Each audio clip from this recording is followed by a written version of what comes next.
So please whatever. Please hello friends, this is Ankit और स्वागत है आपका यूट्यूब चैनल पे। आज का वीडियो कुछ स्पेशल है क्योंकि आज की वीडियो हम पढ़ेंगे साइकोलॉजी और साइकोलॉजी की हिस्ट्री के बारे में कुछ बातें आपको मैं बताने की कोशिश करूँगा। अगर वीडियो आपको पसंद आए तो सब्सक्राइब जरूर करें और शेयर करना ना भूलें। तो चलिए स्टार्ट करते हैं।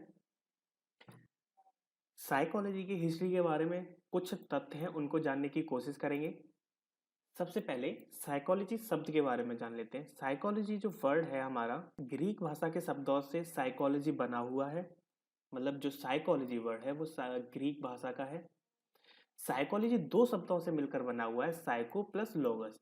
साइको का अर्थ होता है सोल, मतलब कि आत्मा, और लोगस का अर्थ होता है स्टडी, मतलब कि अध्ययन। मतलब कि आत्मा का अध्ययन करना साइकोलॉजी कहा गया है और ये बात कही गई है 16वीं शताब्दी से पूर्व। चलो देख लेते हैं क्या है कैसे है। 16वीं शताब्दी से पहले मनोविज्ञान दर्शन शास्त्र से संबंधित था। यहाँ आप देख रहे हैं दर्शन शास्त्र, और दर्शन शास्त्र को ही आत्मा कहा गया था। मनोविज्ञान दर्शन शास्त्र से निकलकर आया है और ये वाली बात कही थी सुकरात, अरस्तु, प्लेटो। मनोविज्ञान को आत्मा का अध्ययन कहा गया है। मतलब आप इससे ये बात पता कर सकते हैं कि जो आत्मा का अध्ययन कहा जाएगा या फिर कहें दर्शन शास्त्र का अध्ययन कहा जाएगा, वो क्या है, वो मनोविज्ञान है। ठीक है, दोनों को एक ही टर्म में यूज कर दिया है। अतः मनोविज्ञान का अर्थ है आत्मा के अध्ययन से है। अगर साइकोलॉजी की बात करी जाए तो वो क्या है, आत्मा के अध्ययन से आप उसको समझ सकते हैं। 16वीं शताब्दी में आत्मा का विज्ञान सुकरात, अरस्तु, प्लेटो, डेकार्ट, ये चार नाम थे जिन्होंने मनोविज्ञान को आत्मा का विज्ञान कहा था। मनोविज्ञान की प्रथम पुस्तक थी साइकोलॉजिया। इसको लिखा था रुडोल्फ ने, 1590 ईस्वी में लिखा था। मनोविज्ञान के जनक अरस्तु को कहा जाता है। ये कुछ पॉइंट्स हैं जो रेड रेड हैं, वो आपको नोट पॉइंट की तरह आपको लर्न करने हैं और बाकी एक तरह से थ्योरी है। जब 16वीं शताब्दी गुजर गई उसके बाद 17वीं और 18वीं शताब्दी में जो आपका आत्मा का अध्ययन था, मनोविज्ञान थी, उसको थोड़ा सा चेंज किया गया। ठीक है, आधुनिक दार्शनिकों ने मनोविज्ञान का अध्ययन मन से किया। मन का विज्ञान 1870 तक मान्य रहा है। ठीक है, पहले क्या था, पहले आत्मा का अध्ययन था 16वीं शताब्दी में, उसके बाद 17वीं और 18वीं शताब्दी में ये मन का विज्ञान हो गया। बाद में कहा गया कि ना आत्मा को देखा जा सकता है और ना ही मापा जा सकता है और ना ही मन को। दोनों ही कंडीशन फॉलो करते थे, आत्मा और मन, इसलिए ये दोनों ही स्टेटमेंट आपके अमान्य हो जाते हैं। और यहीं पर एक नई चीज आती है, उसको देखते हैं क्या था वो। विलियम वुंट जर्मनी के निवासी से थे। मनोविज्ञान की प्रथम प्रयोगशाला इन्होंने दी थी। किसने दी थी? जर्मन के विलियम वुंट ने प्रयोगशाला बनाकर सर्वप्रथम मानसिक क्रियाओं और संरचनावाद का सिद्धांत दिया। मतलब मानसिक क्रियाएं करवाई उन्होंने और संरचनावाद का सिद्धांत दिया। संरचनावाद के अध्ययन में मन की अनुभूतियों का प्रयोग किया गया। इसमें चेतन मन की अनुभूतियों का अध्ययन किया गया, जिसने जटिल मानसिक अनुभवों को वास्तविक संरचना कहा। कई घटकों का समायोजन होता है। जिस प्रकार पदार्थ तत्वों से मिलकर बना होता है, उसी प्रकार जो मानसिक क्रियाएं होती हैं, मनुष्य की जो मानसिक क्रिया है, बच्चे की मानसिक क्रिया है, वो कई तत्वों से मिलकर बनी होती है एज ए पदार्थ की तरह। फिर एक चीज निकल के आती है यहाँ पर कि जो अंतरदर्शन विधि का प्रयोग है वो संरचनावाद को ज्ञात करने की विधि है।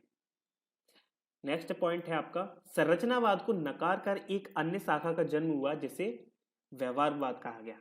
अब यहाँ पर एक चीज समझ आती है कि सबसे पहले आत्मा का विज्ञान कहा गया मनोविज्ञान को, उसके बाद मन का, और उसके बाद तीसरे नंबर पे आती है व्यवहारवाद। मतलब व्यवहार से संबंधित था। बच्चे का अगर आपको पता करना है तो व्यवहार से पता करोगे।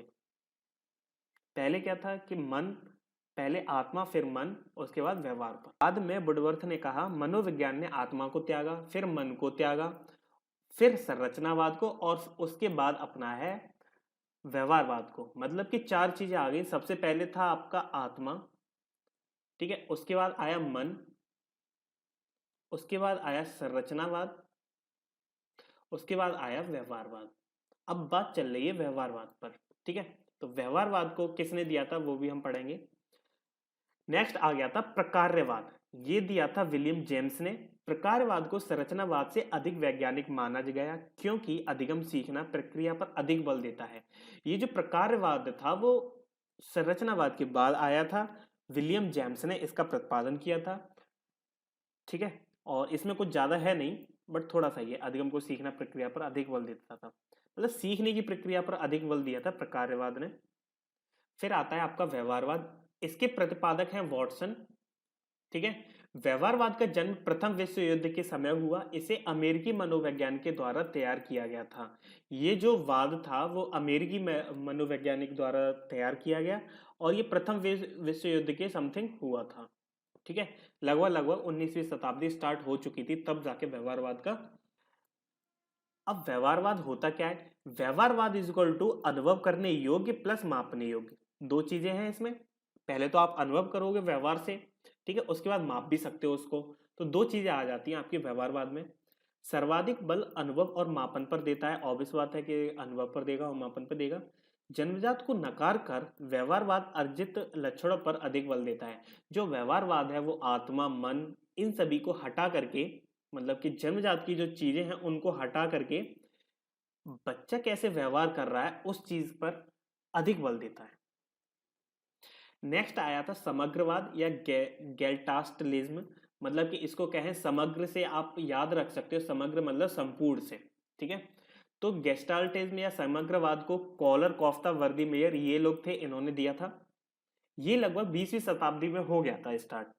जो समग्रवाद है वो 20वीं शताब्दी में आया, 20वीं शताब्दी में इसका जन्म हुआ है। गेटाल्स एक जर्मन शब्द है जिसका अर्थ होता है संपूर्णता। जैसा कि मैंने बताया समग्र से मतलब आप याद रख सकते हो संपूर्णता या समग्रता, संपूर्णता से समझ आ जाएगा क्या चीज है। मतलब कि सभी आयामों को लेकर चले थे ये लोग। जब व्यवहार आ गया, सबसे पहले आत्मा थी, फिर मन था, उसके बाद व्यवहार आया है, प्रकारवाद बीच में था बट इतना रोल नहीं। तो व्यवहारवाद के बाद उसने सारी चीजों को, सारे आयामों को लेकर चले हैं ये लोग, तो उसी को उन्हें बोल दिया है समग्रवाद। गेटास्टवाद के अनुसार अनुभव और व्यवहार को अलग नहीं किया जा सकता है, समग्र रूप से इनका एक साथ अध्ययन किया जा सकता है। देखो, अब जो बच्चे का अनुभव है व्यवहार में आ जाएगा, और व्यवहार, ठीक है, मतलब बच्चे ने जो अनुभव किया है और उसका जो व्यवहार है, दोनों ही एक ही चीज होती है, मतलब एक ही सिक्के के दो पहलू बोल सकते हैं जिसको। तो आप इन दोनों का अध्ययन एक साथ करते हो, ऐसा समग्रवाद में कहा गया। यह अभिप्रेरणा अधिगम पर जोर देता है, बच्चे को अभिप्रेरणा होगी उस वाले अधिगम पर यह अधिक जोर देगा। नेक्स्ट है आपका मनोविश्लेषणवाद। मनोविश्लेषणवाद सिगमंड फ्राइड का था। अचेतन मानसिक क्रियाओं को द्वंद्वों के आधार पर विभाजित किया गया और कहा अधिकांश क्रियाएं अचेतन मन में छुपी होती हैं। अभी तक की जो भी थ्योरी चल रही थी उन सभी लोगों ने चेतन मन पर अधिक बल दिया था, लेकिन ये जो मनोविश्लेषणवाद है जो सिगमंड फ्राइड का था, उसने अचेतन मानसिक क्रियाएं, अचेतन मन की जो भी क्रियाएं रहेंगी उनके द्वंद्वों पर आधारित अपने प्रयोग किए। उसके बाद उसने एक वाद दिया जिसको मनोविश्लेषणवाद बोल दिया है। जैसे कामुकता, लैंगिक लक्षण पर जोर दिया है उन्होंने। नेक्स्ट है मानवतावाद, इसके हैं अब्राहम मैस्लो। मानवतावाद को अब्राहम मैस्लो ने दिया और मानवतावाद में कहा गया है, मानवतावाद में वातावरण के साथ अनुकूलन स्थापित करने वाले उद्देश्यपूर्ण कार्य किए गए। मतलब वातावरण के साथ अगर आप अनुकूल उद्देश्य स्थापित कर लेते हो, मानवतावाद उस तरह आपको फॉलो करेगा।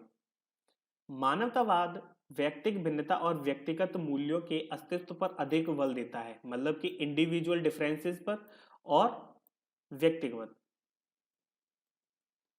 ठीक है, दोनों ही चीजों पर ये मूल्य पर अधिक बल देता था। मतलब कि एक सीधी सीधी बात बोले तो मनुष्य के बारे में, उसका जो वातावरण है, उसकी जो भिन्नताएं हैं, उसके जो व्यक्तिगत मूल्य हैं, उनके बारे में कहा गया है मानवतावाद में। फिर आ जाते हैं आपके जिन पियाजे। जिन पियाजे का तो नाम बहुत ही ज्यादा फेमस है, जिसने बोला है संज्ञानवाद, क्योंकि अभी तक बात चल रही थी आत्मा, मन, व्यवहार की, लेकिन जो जिन पियाजे आए हैं उन्होंने सीधा सीधा बोल दिया है कि संज्ञान पे, मतलब बच्चे की जितनी भी नॉलेज है आप उसको संज्ञान बोल सकते हो। ठीक है, तो पहला ही पॉइंट है, ज्ञान को ही संज्ञान कहा था इन्होंने। संज्ञानवाद में वातावरण के साथ अनुकूलन स्थापित होता है जिसके लिए ज्ञान रूपी योग्यताओं की आवश्यकता होती है। मतलब कि वातावरण के साथ अगर अनुकूलन आप स्थापित करते हो तो उसके लिए किसकी जरूरत पड़ती है? ज्ञान की। मतलब कि जीन पियाजे और ज्यादा डीप में जाकर के उसको डिफाइन कर रहे थे। तो इसीलिए जीन पियाजे काफी देखा होगा आपने, सी टेट में, यूपी टेट में भी देखोगे आप, सुपर टेट में भी देखोगे, जूनियर टेट में भी देख लोगे। मतलब इन्होंने कुछ अच्छी बात बोली। ठीक है, अब कुछ इंपॉर्टेंट पॉइंट्स हैं, जितनी अभी तक थ्योरी पढ़ी है उसी के कुछ इंपॉर्टेंट पॉइंट है, उनको देख लेते हैं क्या है जो आपको लर्न करने हैं। तो देखो, व्यवहारवाद किसने दिया था? वॉटसन ने। ये कभी कभी पूछ लिया जाता है क्वेश्चन। नेक्स्ट है, मनोविज्ञान की प्रथम प्रयोगशाला किसने दी थी? तो ये थे विलियम वुंट।